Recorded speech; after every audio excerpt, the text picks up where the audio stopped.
In the middle of Sunnyvale Forest, where tall trees swayed and birds sang all day, there was something very special, a little train station called Whistle Stop Hollow. It wasn't for people though, it was for animals. And the ones who ran it were the happiest, busiest bunch in the whole forest. The forest train crew was made up of Toby the tiger, who was the conductor, Lulu the lamb, who worked as the ticket helper, Benny the beaver, who fixed the tracks, Penny the parrot, who called out the stops, and Milo the mole, who made sure the tunnels were safe. Together, they ran the Sunnyvale Express, a cheerful red and yellow train that puffed and chugged through the forest every day. Every morning, Toby polished his shiny blue hat and called out, "Good morning, crew! It's time to ride the rails!" "Tickets ready," sang Lulu, her fluffy tail wagging. "Tracks checked," said Benny proudly. "Stops memorized," squawked Penny from above. "And tunnels safe," squeaked Milo, popping his little nose out of the ground. The forest animals cheered from the station platform. "Hooray for the train!" With a great choo-choo, the Sunnyvale Express came to life, its steam puffing into the sky like little clouds. The first stop of the day was Berry Bush Junction, where all the rabbits liked to hop on for their morning adventure. Toby waved, "All aboard." Lulu punched their leaf-shaped tickets and said, "Mind your paws, next stop, Rainbow Bridge."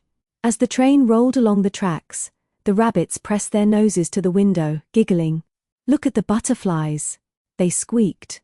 Penny fluttered outside the window, pointing with her wing. "We'll pass through Daisy Meadow next." The Sunnyvale Express puffed through the tall grass. Clickety-clack, choo-choo! The wind carried the smell of flowers, and everyone sang their favorite train song. Choo-choo, here we go, through the forest high and low. Clickety-clack and puff away, we'll ride the train all through the day. When they reached Rainbow Bridge, something surprising happened. Benny frowned. "Oh no, some branches have fallen on the track." The rabbits gasped. "Can we still go?" "Don't worry," said Toby with a smile. "The forest train crew always finds a way." Benny hopped off with his toolbox. Clang, tap, whack. "We'll have this cleared in no time." Milo popped up beside him. "I'll dig a new path around the bridge if we need to." Penny flew overhead, keeping watch. No more branches in sight. Working together, they pushed, lifted, and tidied the tracks. Lulu handed out lemonade to the rabbits while they waited. "Fixing takes time, but teamwork makes it faster," she said kindly. Within minutes, Benny called out, "All clear!" Toby gave a cheerful toot. "Choo-choo!" And the train was rolling again, through sunshine and laughter. Their next stop was Pumpkin Patch Hill, where the squirrels hopped aboard with baskets of nuts. "We're going to the market," they chattered excitedly. Lulu helped load their baskets while Penny sang a little tune about pumpkins and pies. As the train went up the hill, the engine began to huff and puff. "Oof," said Toby, "it's a heavy load today." "Come on, Sunnyvale Express," cheered the animals.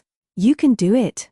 The train chugged slowly up the hill, chug chug chug, until it reached the top. Everyone clapped and cheered. "We made it!" cried Lulu. "What a strong little train." On the way down, they passed through Milo's tunnel, which sparkled with glowworms lighting up the dark walls like stars. "Ooh!" gasped the passengers. "It's the magic tunnel," said Benny proudly. "Milo works hard to keep it glowing." Milo smiled shyly. "It's my favorite part of the tracks."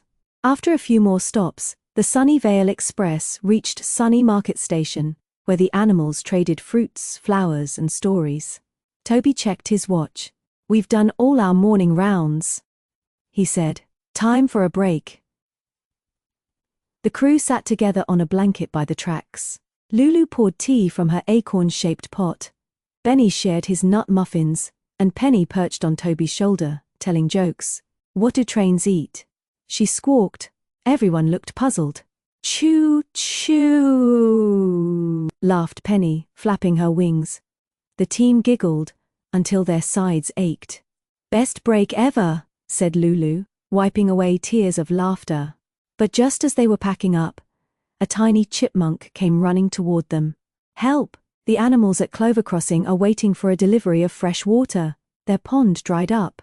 Toby jumped to his paws. Crew, this is an emergency delivery. Ellie saluted. Yes, sir. Benny filled the train's special tank with cool river water. Splash, slosh, whoosh. Ready, team? Said Toby. Ready, they all said together. The Sunnyvale Express rumbled to life once more. Choo-choo! It raced through the forest, carrying the precious water. Penny flew ahead to guide them, and Lulu waved from the window calling, Make way for the water train! When they reached Clover Crossing, the chipmunks, frogs, and turtles cheered. Hooray! You made it! Ellie and Benny opened the tank and let the cool water flow into the pond. The animals splashed happily, and the frogs began to sing. Toby beamed. Another job well done, team. Lulu smiled. And everyone's happy and cool again. As the sun began to set, painting the sky with orange and gold, the Sunnyvale Express made its final trip home. The forest glowed softly in the evening light. Toby leaned out of the window calling, Good night, everyone! As they passed through each station, the animals waved back, sleepy and smiling. At last, the train pulled into Whistle Stop Hollow.